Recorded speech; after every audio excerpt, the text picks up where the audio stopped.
Hello students, how are you? I hope you all are fine at your home.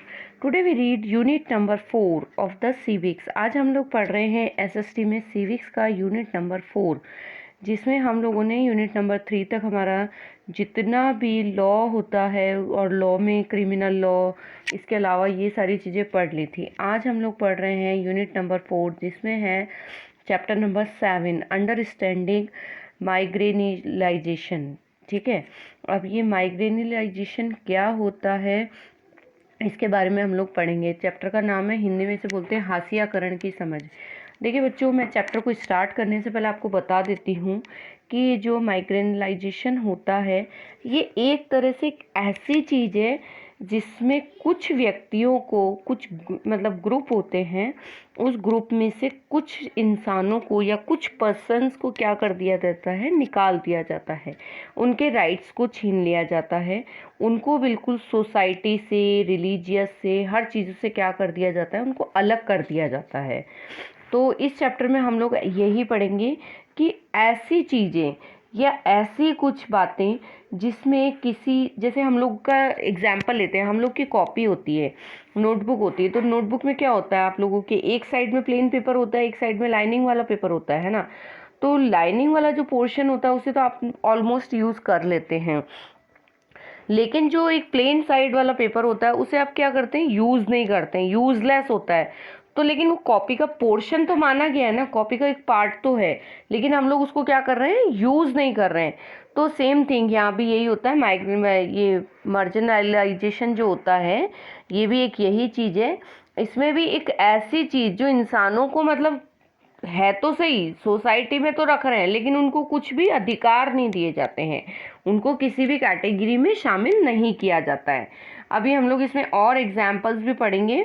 तो यही चीज़ है, माइग्रेनलाइजेशन का मतलब यही होता है कि हाशियाकरण। हाशियाकरण का मतलब है यहाँ पर कि जैसे कॉपी में हिंदी में बोलते हैं ना, हाशिया छोड़ देना, आपको हाशिए में कुछ नहीं लिखना है, तो वही चीज़ है बच्चों यहाँ पर। तो हम लोग इसको थोड़ा सा डिटेल में पढ़ेंगे। What does it mean by to be a socially marginalisation, है ना। तो यहाँ पर देखिए, हम लोग सोशल रूप से जो है हाशियाकरण का क्या मतलब होता है, हाशिए का क्या मतलब होता है, तो देखते हैं, हम लोग इसे रीड करेंगे। Yes, to be marginalized is to be the force is occupy the sides of the fringe and thus not to be the center of things. This is something that some of you is the probably experienced in the classroom or playground. अब देखिए, पहले हम लोग इसको read कर लेते हैं, then मैं आपको समझा दूंगी। If you are not like most people in your class, that is if your taste is the music or film is the different that your accent makes you but from the others, if you are less chatty than others in your class, if you don't play the same sport that may of the class may considered to be in by your peers so often, you and of the feeling that you are not with the it, if what you say feel that think how the you can act or quite right in the accomplete into the others. अब हम लोग, मैं इसको आपको थोड़ा सा detail में समझा देती हूँ कि क्या होता है बच्चों। जब आप किसी कॉपी के कुछ पन्नों पर लिखते हैं तो उसके बाईं साइड में, मतलब लेफ्ट हैंड साइड पे क्या होता है, कुछ खाली जगह दी हुई थी, वही है ना। तो उसमें आप लोग क्या करते हैं, यहाँ आमतौर पर नहीं लिखा जाता है ना। क्यों नहीं लिखा जाता भाई, वो जगह आपके कोई काम की नहीं होती, तो उसे हम लोग क्या बोलते हैं, हाशिया बोलते हैं ना, उसको क्या बोलते हैं, हाशिया बोला जाता है, मार्जिन छोड़ा जाता है। तो यहाँ पर मार्जिनलाइजेशन इसी का मतलब है, मार्जिन छोड़ा जाता है ना। तो वही चीज़ है, उसे हाशिया कहते हैं। कुछ ऐसा ही जो है सोसाइटी में भी होता है कि जो मार्जिनलाइज का जो मतलब होता है वो क्या होता है कि जिसे किनारे या पर ढकेल दिया जाता है। यहाँ पर एक वर्ड दिया हुआ है कि centre of things probably experienced in the classroom और प्लेग्राउंड। अब यहाँ पर बोला गया है कि हम लोग उसको क्या करते हैं, किनारे पर धकेल देते हैं। मतलब हाशिए का मतलब यही है कि किसी को है तो सही वो, लेकिन उनका कोई मतलब नहीं है। अब जैसे 100-200 लोगों का ग्रुप है, उसमें 4 या 5 लोग ऐसे होते हैं जिनका कोई मतलब नहीं होता है, होने का भी कोई मतलब नहीं है, नहीं होने का भी कोई मतलब नहीं है। तो यही चीज़ यहाँ पर बताइए। और जिसे किनारे पर ढकेल देते हैं, ऐसे ही वह व्यक्ति चीज़ों के केंद्र में भी नहीं रहता है ना। कुछ जैसे कुछ भी इम्पोर्टेंट थिंग्स होती है तो उसमें भी उसका कोई यूज़ नहीं होता है। तो यह एक ऐसी चीज़ होती है जिसमें क्या करता है, आप अपनी क्लासरूम में या प्लेग्राउंड में भी कभी कभी महसूस ही करते हैं। कई बार होता है कुछ बच्चे होते हैं बहुत टिमिड होते हैं, मतलब बात नहीं करते हैं कुछ, और कुछ बहुत टॉकेटिव होते हैं, है ना। तो जो बेचारे थोड़े स्पोर्ट्स में कमज़ोर होते हैं तो वो खड़े रहते हैं, देखते रहते हैं, उनकी इच्छा नहीं होती है। तो उनको थोड़े दिन तो लोग देखते हैं, फिर बाद में कि उसको अनलाइक करते हैं, डिसलाइक करने की कोशिश करते हैं, पसंद नहीं करते हैं। तो वही चीज़ यहाँ पर होती है कि ये चीज़ हमको जगह जगह देखने को मिल ही जाती है ना। तो ऐसे व्यक्ति जो है चीज़ों के केंद्र में नहीं रहता, मतलब सेंटर में नहीं होता है। ये एक ऐसी चीज़ है जिसको आपने अपनी क्लासरूम में, प्लेग्राउंड में भी कभी ना कभी महसूस ही किया होगा, है ना। अगर आप अपनी क्लास में जो भी मोस्ट ऑफ जो बच्चे होते हैं, है ना, तो यानी कि अगर कोई फिल्म देख रहा है, कोई क्या कर रहा है, संगीत या फिल्म में रुचि है, या कोई जो क्या कर रहा है म्यूजिक में इंटरेस्ट रखता है, किसी के बोलने का ढंग अलग है, किसी के चलने का ढंग अलग है, कुछ मज़े करता है, कुछ मज़े नहीं करता है, कोई खेलता है, कोई खेलता नहीं है। तो अगर आपका भी पहनावा अलग है, कुछ लोगों का अलग है, तो इस तरह की जो है ये सारी चीज़ें क्या होती हैं, आपको किसी ना किसी से डिफरेंट बना देती है। तो वो डिफरेंट होना कई बार क्या होता है, अनलाइक वाली चीज़ बन जाती है, औरों से अलग कर देता है। तो ये औरों से अलग करना ही क्या हो जाता है, हाशियाकरण होता है, यही मार्जिनलाइज होता है। कि भाई आपकी कही हुई बात किसी को अच्छी लगे, किसी की बात से आपको व्यवहार पसंद नहीं आए, कोई आपको पसंद नहीं करे, तो ये सारी चीज़ें बच्चों क्या होती है, ये मार्जिनलाइज के ही एग्जाम्पल्स होते हैं। देन नेक्स्ट देखिए, as in the classroom, in the social environment, in the groups of people of the communities may have to experience of being excluded. Their marginalized can be the because they speak a different language, follow different customer, because belong to a different religious group from the majority community. अब कई बार क्या होता है, कक्षा में ही, classroom में ही जो है, इसी तरह के जो समाज होते हैं या ग्रुप्स जो होते हैं, सोसाइटी जो होती है उसके ग्रुप्स जो होते हैं, उसमें भी हो सकता है। इसमें क्या होता है, कुछ लोग अपने आप को अलग महसूस करते हैं, वो सोचते हैं कि हमें बेदखल किया हुआ है। बेदखल का मतलब है कि हमारी इम्पोर्टेंस नहीं है। अब इम्पोर्टेंस नहीं है का मतलब यहाँ पर ये बात नहीं है, लेकिन वही चीज़ इनको किनारों पर कर दिया है कि भाई आप है ना हमसे अलग है, आपका कोई हमारी लाइफ में रोल नहीं है, हमारे ग्रुप में कोई इम्पोर्टेंस नहीं है। तो ऐसे कुछ लोग होते हैं, ऐसे कुछ पर्सन होते हैं, उनको इस कैटेगरी में बोला जाता है। तो यही कुछ वजह भी होती है, जैसे कई बार होता है किसी की लैंग्वेज की वजह से हम लोग किसी को डिफर कर देते हैं, है ना। अब क्लास में देखिए क्या होता है कि जो हमारी मदर टंग लैंग्वेज है, अब आप लोगों को इंग्लिश मीडियम में पढ़ रहे हैं, अब वहाँ पे मान लीजिए इंग्लिश बोलना इंपॉर्टेंट है ना, कंपलसरी है, और आप क्या कर रहे हैं, इंग्लिश बोल नहीं पा रहे हैं, और या फिर बोल भी पा रहे हैं तो दूसरे बच्चों की तरह स्पीकिंग नहीं कर पा रहे, मतलब प्रॉपरली।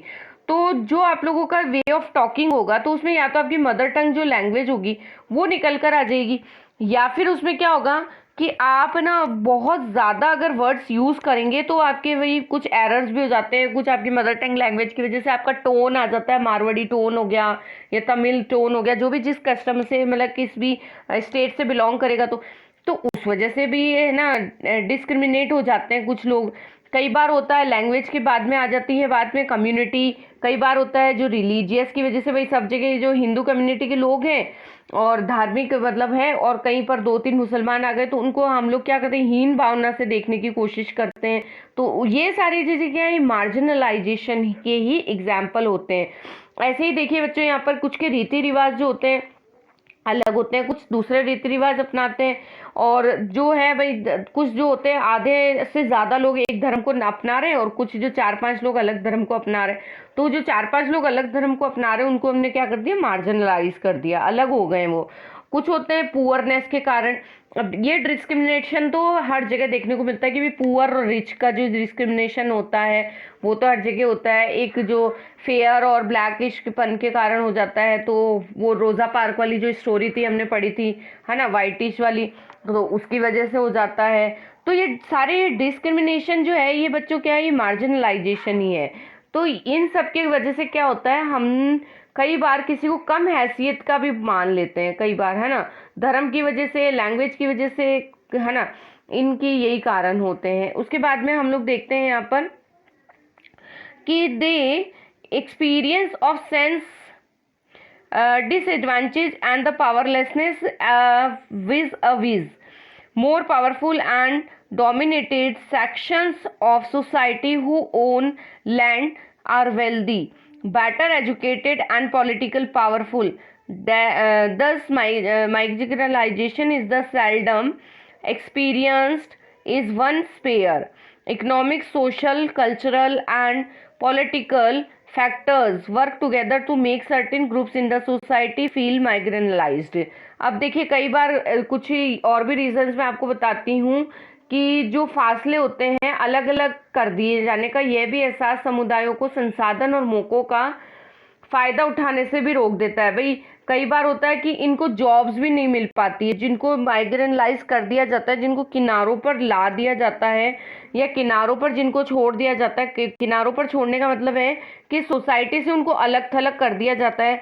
तो इनके साथ में कई बार ऐसा भी होता है कि जो जॉब्स होती हैं, अच्छी जॉब्स जो होती है वो भी नहीं मिल पाती है ना। ये लोग ट्राई करते हैं लेकिन क्या हो जाता है कि ये जो मार्जिनलाइज्ड होने के कारण क्या होता है, इनकी जॉब्स पर भी इफेक्ट पड़ता है कि इनके इंटरव्यूज़ तक नहीं पहुंच पाते और इंटरव्यूज़ तक पहुंच जाते हैं तो बेटर एजुकेशन नहीं मिल पाती है, तो उसकी वजह से पीछे रह जाते हैं। पॉलिटिकल पावरफुल होते हैं, कुछ जो पॉलिटिकल पावर होती है किसी में, इस वजह से हो जाता है। तो ये सारी चीज़ें जो है हमारे इस चैप्टर में आज हम लोग पढ़ेंगे कि मार्जिनलाइजेशन होता क्या है एक्चुअल में।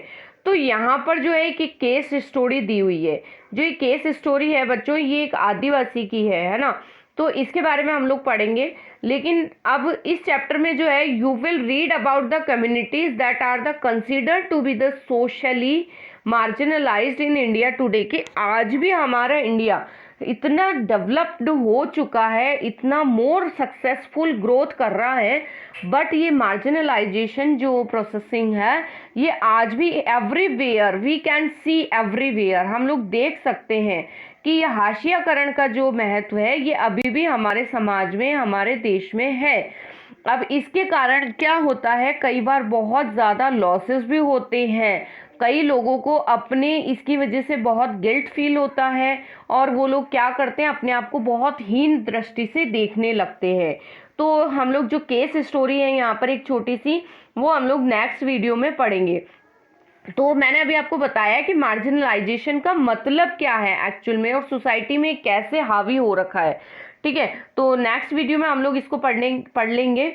ठीक है, तो जितना अभी मैंने आपको पढ़ाया है इसको एक बार आप लोग रिवाइज करके सुन लीजिएगा ताकि आपको पता लग जाए कि एक्चुअल में मार्जिनलाइजेशन का मीनिंग होता क्या है। मैं फिर से कह रही हूँ कि मार्जिनलाइजेशन का एक ऐसा मतलब होता है कि मतलब किसी को किनारे पर ला देना। किनारे पर लाने का मतलब है कि जैसे 100 या 200 व्यक्तियों का ग्रुप है या कुछ भी लोगों का ग्रुप है, उसमें से 4, 5, 10 लोगों को क्या कर देना, बिल्कुल अलग कर देना, ये होता है मार्जिनलाइजेशन। ठीक है, तो ये किसके रिलीजियस की वजह से हो सकता है, कास्ट हो सकता है, और लैंग्वेज हो सकता है, पहनावा हो सकता है, रीति रिवाज, कस्टम, कुछ भी होता है, एवरीथिंग। ओके, तो हम लोग इसको नेक्स्ट वीडियो में पढ़ेंगे। ओके बच्चों, thank you, stay home, stay safe, keep your learning, bye bye.